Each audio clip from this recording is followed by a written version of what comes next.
Pep Guardiola once hailed Matheus Nunes as one of the best players in the world. It's taken a while. But perhaps the Portuguese international is starting to slowly believe that it wasn't just Pep on a wind-up. Manchester City had, after all, just given Nunes Sporting Lisbon team a 5-0 Champions League walloping on their own turf when the Catalan suggested the midfielder born in Rio de Janeiro was at the top of the game. There's nothing quite like giving someone a pat on the head when you've just taught them a lesson. Yet just over a year later, after Nunes had spent an impressive season with Wolves, he became City's 10th most expensive signing when they paid the Midlanders £53 million on deadline day last August. But Nunes then spent the next 12 months paralysed by the kind of yips that turned Calvin Phillips into a nervous wreck when he was also asked to prove he deserved to be part of the finest team in the Premier League. That the 26-year-old turned down the chance to earn a fortune in the Saudi Pro League this summer because he felt compelled to finish some business at the Etihad first, was the kind of message that Guardiola wanted to hear. This was only Nunes' fourth start of the season, and his first in the Premier League. The only times he had previously been in the team were for games against Watford in the Carabao Cup and Slovan Bratislava and Sparta Prague in the Champions League.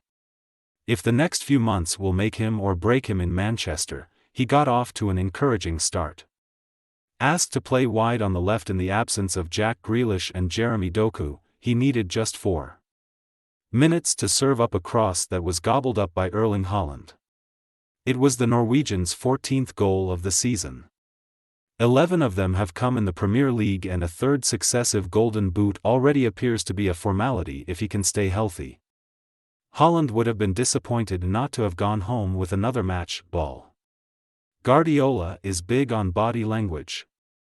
When he was looking for penalty takers when City's Community Shield meeting with Manchester United in August had to be decidedly a shootout, up stepped Nunes to look Andre Onana in the eye before burying his kick into the top corner.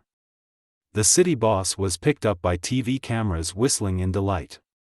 Last Sunday at Wolves, Nunes got his own back on the Molineux fans who jeered his every touch after he came on as a substitute by celebrating Josko Gvardiol's injury time winner like it was settling a Champions League final.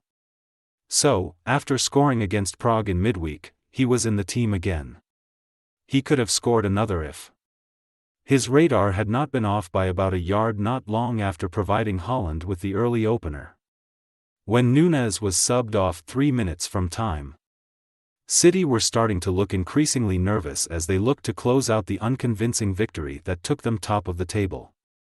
Russell Martin has insisted Southampton will play his way regardless of the consequences.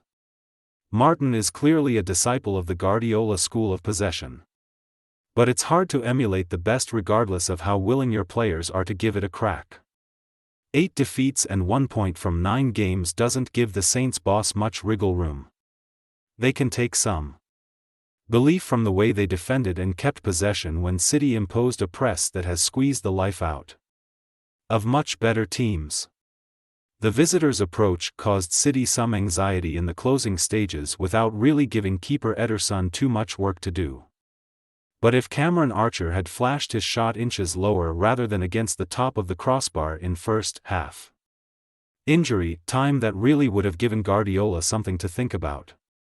Join our new WhatsApp community and receive your daily dose of Mirror football content. We also treat our community members to special offers, promotions, and adverts from us and our partners.